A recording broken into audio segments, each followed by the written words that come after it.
Mga kasursur, nandito na po tayo sa Luna. Nandito na tayo sa gate ng church.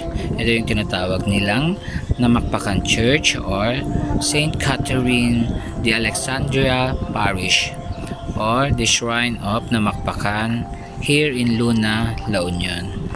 Eto, naglalakad na po kami, papunta na po kami doon sa may registration area. Dito po kailangan po mag-register lahat ng mga papasok dito sa church at makunan dapat ng body temperature. Eto, pupunta na po kami sa aming pila. Kung makikita nyo po, napaka-organized, maayos po ang pila dito kasi mayroon po silang sinusundan at inaapakan upang sa ganun ay maintain pa rin ang social distancing or 1 meter distancing sa isa't isa.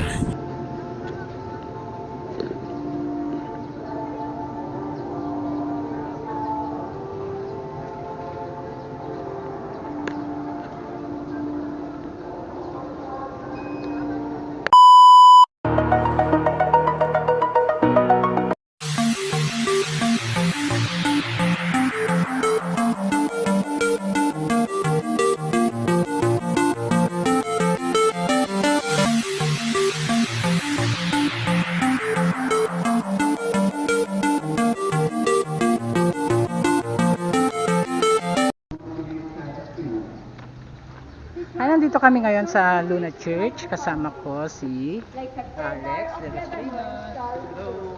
Say hi. They that are planted in the house of the Lord shall flourish in the courts of our Siya God. po pala yung nag-sponsor na Lord, it is good damit to ko. give Thank you very thanks to you. much, Alex de los Pinos. They shall bear fruit Damit even ko, in all siya po ang things. aking Vigorous boyfriend. and sturdy shall they be, declaring how just is the Lord. My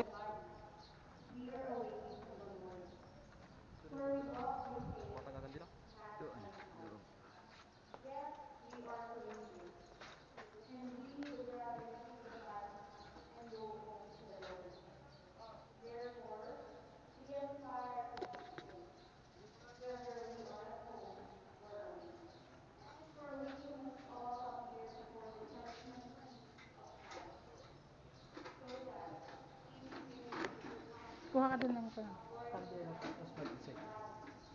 5 pesos each.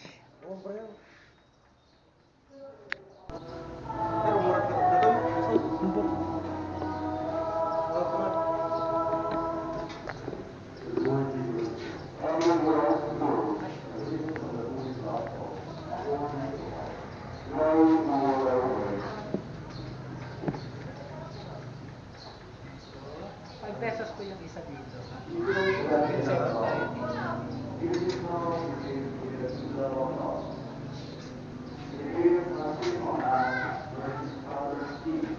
Tapos, bago po magdasal, kailangan po dasalin po muna natin yan.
Hello, good morning mga kasursur. Nagsursur na naman ako dito sa Luna Church or Namakpakan Church. Ngayon, nagdasal kami dito, nagpray kami dito kasi Sunday ngayon. Magbibigay lang po ako ng konting kaalaman dito about sa church. Ang church na ito, ang Saint Catherine of Alexandria Parish or the Shrine of Our Lady of Namakpakan, Luna, La Union, ay isa sa mga oldest church dito sa La Union. Ang church din na ito ay pinupuntahan ng mga karamdaman or malulubhang karamdaman. Pinaniniwalaan na pag nagdasal ka dito ay gagaling po lahat ng iyong mga sakit. Kasi nga po, prayer is the most powerful weapon. Alam po natin lahat yan. Ang pagdarasal po ay dapat nandito lamang sa ating sarili. Hindi po natin dapat kalimutan ang magdasal every time. Kaya guys, kung may mga family kayo, friends, relatives naman na may mga karamdaman, sabihin nyo lamang po pumunta dito sa Luna Church upang magdasal para kung makausap nila ng taimtim ang ating Panginoon, alam naman natin na si God lang po ang nakakapagpagaling sa mga ating karamdaman.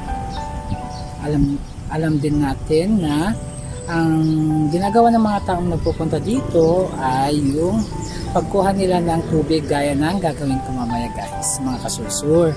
Kukuha din ako ng tubig kasi sa pamamagitan ng tubig, yun, pwede mo siyang ipaligo, inumin, panghaplos sa mga parts ng katawan mo. Yun, giginhawa ka sa iyong pakiramdam. Alam naman natin na walang imposible kay God. So guys, kung may paniniwala kayo at may taos-puso kayong pagdarasal, alam naman natin lahat na tayo ay gagaling guys, mga kasusur. So, wag po sana tayo makalimot na magdasal kay Papa Lord God. Thank you and have a blessed Sunday!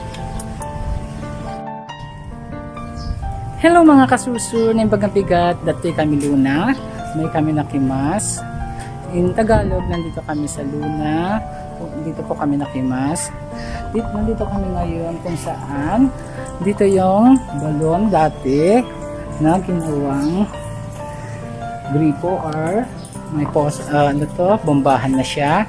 Dito po kumukuha yung mga taong mga may malubhang karamdaman o yung mga may simpleng karamdaman kasi alam nila na ang pinaniniwalaan nila dito sa balon ni Ako na Makpakan is nakakagaling po. Kaya ngayon kukuha po kami ng tubig, lalagyan po namin yung bottle namin para aming iinumin din at maiwi kung may matitira pa. Sige guys, kuha na po tayo.